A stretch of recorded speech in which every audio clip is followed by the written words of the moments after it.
Hello दोस्तों, कैसे हैं आप? नमस्कार। एक एक नए टॉपिक के साथ में आया हूँ आज।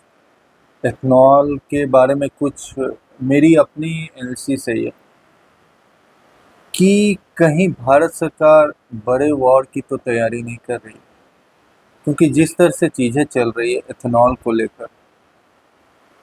अ, एथनॉल को लेकर भारत चाहता है कि हम जिस तरह से रसिया को बैन किया गया, ईरान को बैन किया गया है वॉर के समय, कहीं भारत पे का इशू ना हो जाए। तो इसलिए भारत सरकार चाह रही है कि जल्दी से हम एथनॉल पे शिफ्ट हो जाएं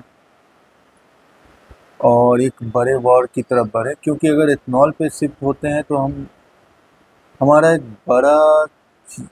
बड़ा जो होता है निर्भरता वो कम हो जाएगी, और वॉर के समय ये बहुत ज़रूरी है। और मुझे जिस तरह से फीलिंग्स आ रही हैं कि भारत सरकार एक बड़े युद्ध की तैयारी कर रही है, ड्रोन हो गया, युद्धाभ्यास हो गया, ऑपरेशन सिंदूर 2.0, मतलब चीज़ें अब चलने वाली निकट भविष्य में, मुझे ऐसा फील हो रहा है। और उसी के तरफ ये इशारा है। एथेनॉल को 100% E100 अब स्टार्ट हो गया, सिग्नेचर कर दिया है। E85 लॉन्च हो गई दिल्ली में। तो ये आप क्रोनोलॉजी समझिए कि भारत सरकार किस तरह से तेजी से आगे बढ़े। जल्दी से जल्दी भारत सरकार चाहती है कि ऐसी क्रिटिकल चीज़ें हो, इसके क्रिटिकल चीज़ों पे हम लोग जल्दी से आत्मनिर्भर हो जाए, कि हमें बाद में अगर कोई युद्ध होता है तो बैन वगैरह जो होती है ये सब चीज़ें झेलनी ना पड़े। तो आई थिंक भारत सरकार बहुत स्ट्रेटजी स्लो चल रही है, स्ट्रेटजीज के हिसाब से चल रही है।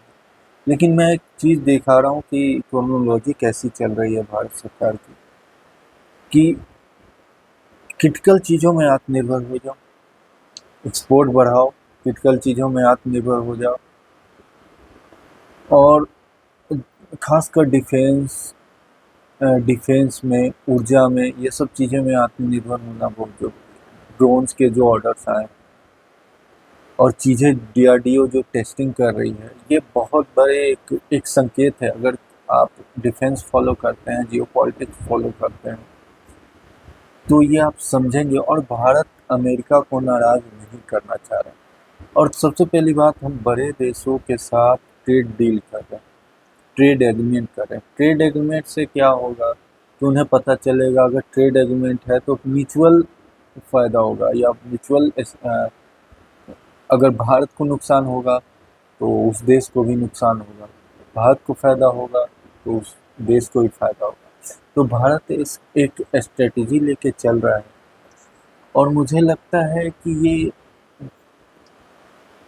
अगर कहा जाए तो पीओके के तरफ ये कदम है।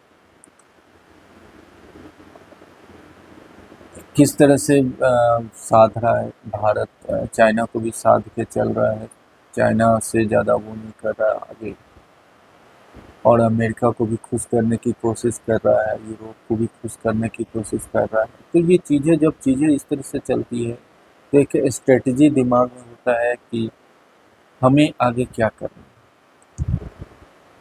तो अभी इस तरह से एनालाइज कर सकते हैं। मैं बहुत दिनों से इस चीज़ों को एनालिसिस कर रहा हूँ, देख रहा हूँ चीज़ें कैसी चल रही है, तो आप भी समझ सकते हैं सरकार की माइंडसेट क्या है। तो अगर कोई और अपडेट आता है तो मैं आपको ज़रूर बताऊंगा। धन्यवाद दोस्तों, लाइक शेयर सब्सक्राइब जरूर करें। धन्यवाद।